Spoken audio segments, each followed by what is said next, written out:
Salut à tous, ici Jack de Prélude. Aujourd'hui, nous allons voir ensemble un ouvrage majeur de l'histoire de la photographie du XXe siècle, j'ai nommé American Photographs de Walker Evans, photographie américaine dans sa version française.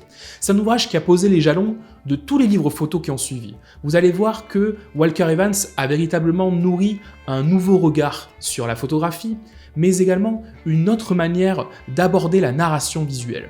Tout d'abord, pour pleinement s'emparer, pour pleinement prendre en compte son impact, nous allons notamment nous pencher sur le contexte de sa création. Nous sommes dans les années 30, lorsque la photographie est encore influencée par le pictorialisme de Alfred Stieglitz, les typologies d'ouvriers de August Sander, ou la vision romantique des rues de Paris de Jeanne Adger.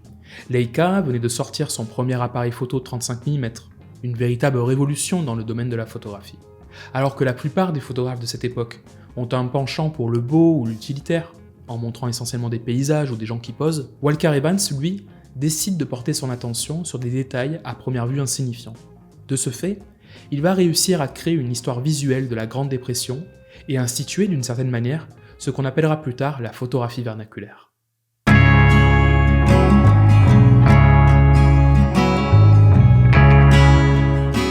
Né à Saint-Louis en 1903, Walker Evans nourrissait, dans sa jeunesse, le rêve de devenir écrivain. Après des études au Williams College, il part pour Paris, où il consacre une année à l'étude de la littérature française. Durant cette période, il réalise quelques instantanés avec un appareil petit format.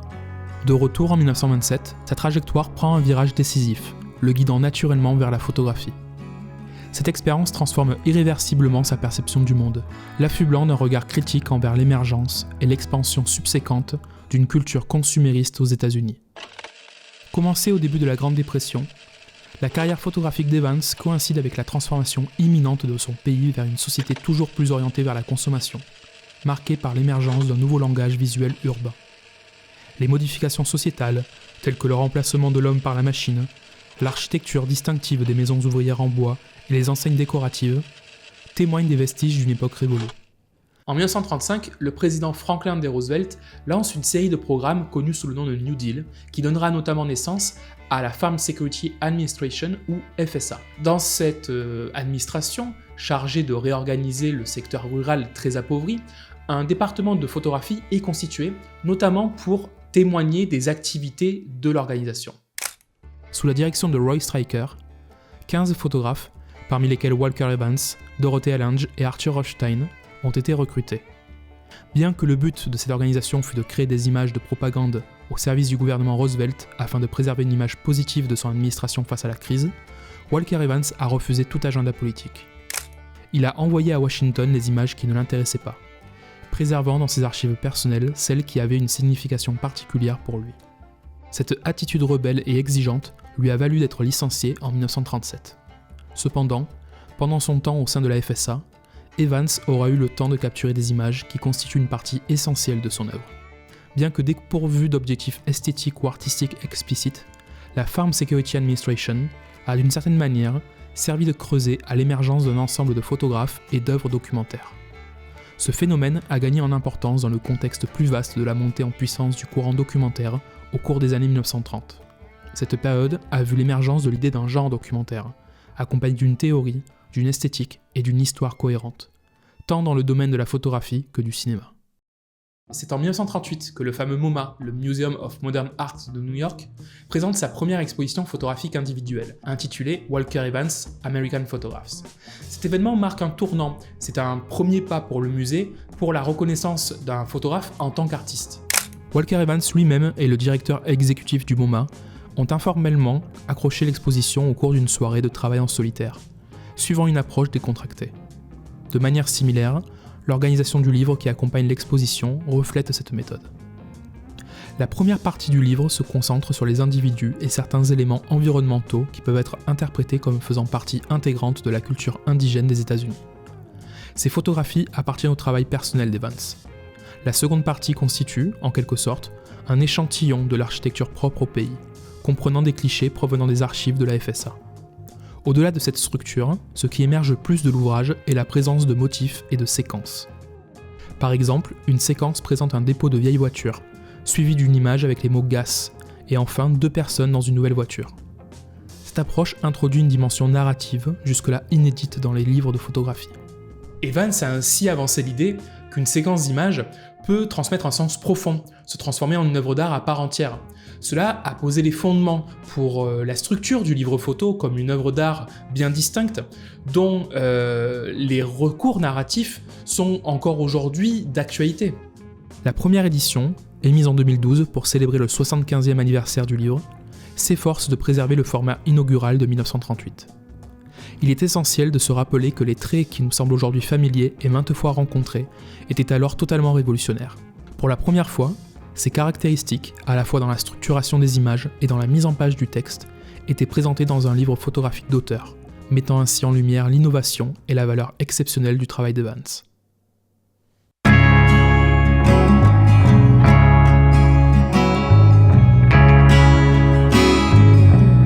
À première vue, le style de Walker Evans semble assez simple à analyser.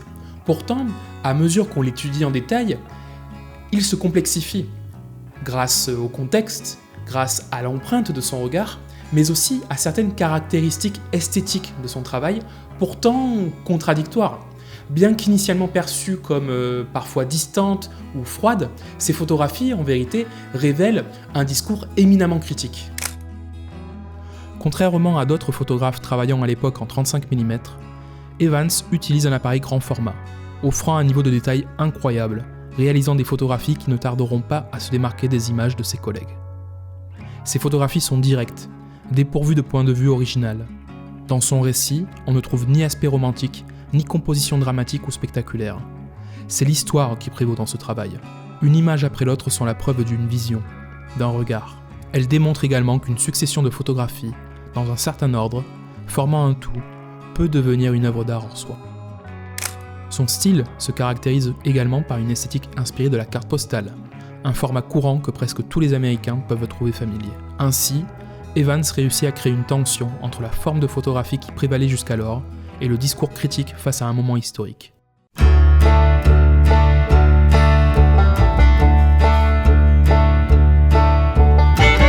L'univers visuel distinctif de Walker Evans révèle sa capacité, pourtant avec une profondeur souvent sous-estimée, à saisir les moments de la vie américaine, en explorant détails architecturaux, en capturant scènes de rue ou en posant son regard sur des éléments souvent négligés de la vie quotidienne. Il constitue une véritable archive visuelle, soulignant par la même occasion l'importance de la photographie vernaculaire dans sa capacité à faire ressortir l'identité culturelle. Ce terme vernaculaire, qui définit les formes d'expression couramment utilisées par les gens ordinaires dans leur vie quotidienne, met en évidence l'apport inconditionnel, incontournable de Walker Evans dans la définition de la culture américaine en dehors des sentiers artistiques conventionnels. Sa captation minutieuse des petits détails de l'environnement quotidien constitue un échantillon visuel captivant de l'essence américaine. Toutefois, ces images révèlent également les empreintes de la production et de la consommation de masse, incluant des déchets tels que les ordures et les objets rejetés, témoignant ainsi d'une société obsédée par la nouveauté. Walker Evans était conscient qu'au-delà du progrès, de la quantité, de la vitesse, une décadence inhérente se manifestait dans les objets tombés en désuétude. C'est pourquoi sa vision demeure essentielle pour comprendre l'Amérique de la Grande Dépression. Privilégiant ses propres centres d'intérêt, Evans orienta son appareil photo vers des objets en apparence insignifiants, mais porteurs de symboles de l'époque et des changements en cours.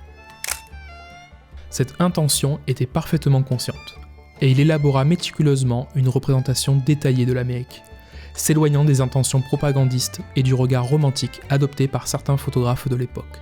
On pourrait résumer l'influence de Walker Evans comme le résultat de sa vision. Une vision étendue, dotée d'une perspective tournée vers l'avenir, consciente à la fois de la modernité et de son époque.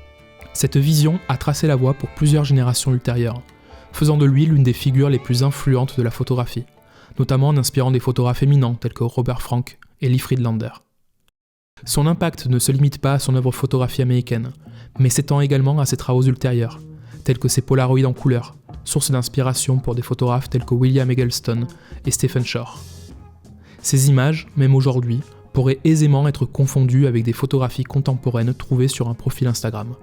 De même, sa volonté de mettre en lumière le vernaculaire en Amérique a germé dans ce qui allait devenir la pop culture, avec son essor dans les années 60, influençant des artistes tels que Andy Warhol et Jackson Pollock. Walker Evans nous invite ainsi à dépouiller notre regard, le dépouiller du spectaculaire, de l'exotique, à photographier des choses simples, de manière simple, de là où nous sommes, de notre environnement quotidien, mais toujours avec une attention méticuleuse, un regard précis. Près de 50 ans après la mort de Walker Evans, le monde a radicalement changé. Pourtant, il reste toujours d'actualité dans sa manière de percevoir les objets du quotidien, le mobilier urbain. Je ne sais pas comment Walker Evans photographierait aujourd'hui 2025, mais sûrement qu'il serait, à mon avis, en train de capturer, de réaliser une énorme quantité d'images, de manière à toujours porter un œil critique sur ce que nous sommes devenus. Voilà, c'est tout pour aujourd'hui les amis, j'espère que vous aurez apprécié cette vidéo. N'hésitez pas à nous laisser un commentaire, c'est important pour nous, ça fait du bien au fameux algorithme de YouTube, mais surtout pour avoir des retours de ce que vous avez pensé de ce livre et de ce que vous avez pensé également de la vidéo. Voilà, je vous laisse entre de bonnes mains, entre celles de Walker Evans, et je vous dis à très bientôt.